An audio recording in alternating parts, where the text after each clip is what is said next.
عزیز دوستو، قرآن مجید فرقان حمید میں سے ایک آیہ کریمہ میں نے تلاوت کی ہے۔ اللہ کریم نے ارشاد فرمایا ہے کہ وَإِلَٰهُكُمْ إِلَٰهٌ وَاحِدٌ، فرمایا تمہارا معبود ایک ہی معبود ہے، لا الہ الا، اس کے سوا کوئی عبادت کے لائق نہیں ہے۔ هو الرحمن الرحیم، وہ بڑا مہربان ہے اور نہایت ہی رحم کرنے والا۔ مسلمان عقیدہ توحید کو ماننے والے ہیں۔ عقیدہ توحید کا معنی یہ ہے کہ اللہ ہی خالق ہے، اللہ ہی رازق ہے، اللہ ہی معبود ہے، اللہ ہی انسان پہ رحمت فرماتا ہے، اور کبھی آزمائش آئے تو وہ بھی اللہ کی طرف سے آتی ہے۔ یہ جتنی کائنات ہمارے سامنے نظر آ رہی ہے، یہ رب کے ہونے کا پتہ دیتی ہے، یہ خبر دیتی ہے کہ رب ہے۔ دنیا میں کچھ لوگ پائے جاتے ہیں جن کو دہریے کہا جاتا ہے، اللہ تعالیٰ کے معاذ اللہ وہ وجود کے منکر ہیں۔ امام جعفر صادق رحمۃ اللہ علیہ، آپ دریا کے کنارے کھڑے تھے تو ایک دہریے سے ملاقات ہو گئی۔ وہ کہنے لگا ساری کائنات خود بخود بن گئی ہے، حادثاتی طور پہ انسان پیدا ہو گیا ہے، پھر اس نے کچھ اپنی ضروریات کے لیے معاذ اللہ سارا کچھ تھوڑا تھوڑا کر کے بنا لیا ہے۔ تو سیدنا امام جعفر صادق رضی اللہ تعالیٰ عنہ فرمانے لگے چھوڑ یار، میں تجھے ایک بات بتاتا ہوں۔ ابھی کچھ دنوں کی بات ہے، میں یہاں کھڑا تھا تو خود بخود ایک درخت کاٹ کے آیا ہے، خود بخود اس کے حصے بکھرے ہوئے ہیں، اور خود بخود ایک کشتی بن گئی ہے، اور خود بخود وہ دریا میں تیرنے لگ گئی ہے۔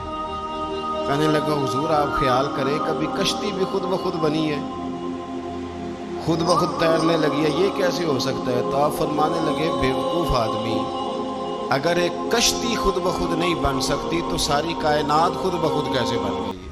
ساری کائنات کیسے بن گئی؟ اسی طرح امام اعظم ابو حنیفہ رحمۃ اللہ تعالیٰ علیہ ایک چرخہ کاٹنے والی بوڑھی اماں کے پاس کھڑے تھے۔ یہ جو ہمارے پرانے بزرگ بوڑھے تھے، ان کا یقین بڑا پختہ تھا۔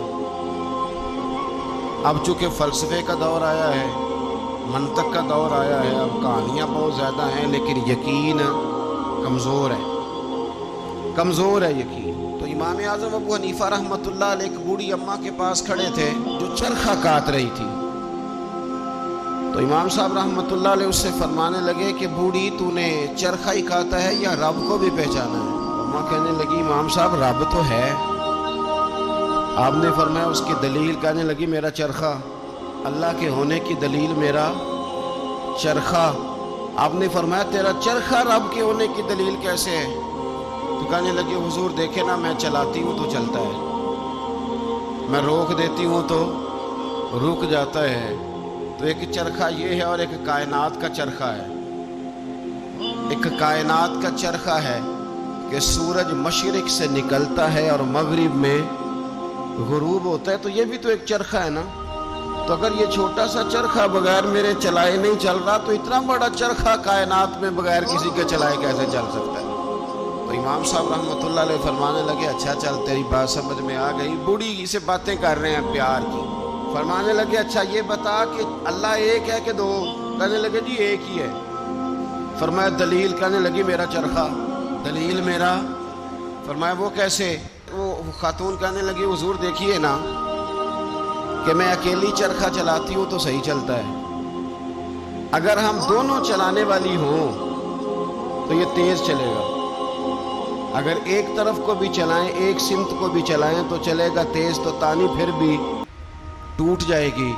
اور اگر ہم دونوں کا ہو گیا اختلاف، ایک کہے کہ میں نے اس طرح چلانا ہے اور دوسری کہے کہ میں نے اس طرح چلانا ہے، تو پھر بھی چرخہ چل سکتا نہیں۔ لہذا میرا چرخہ چلانا بتاتا ہے کہ کائنات کا چرخہ چلانے والا بھی ایک ہی ہے، دو موجود۔ یہ دیکھیں بزرگ کیسے سمجھاتے ہیں۔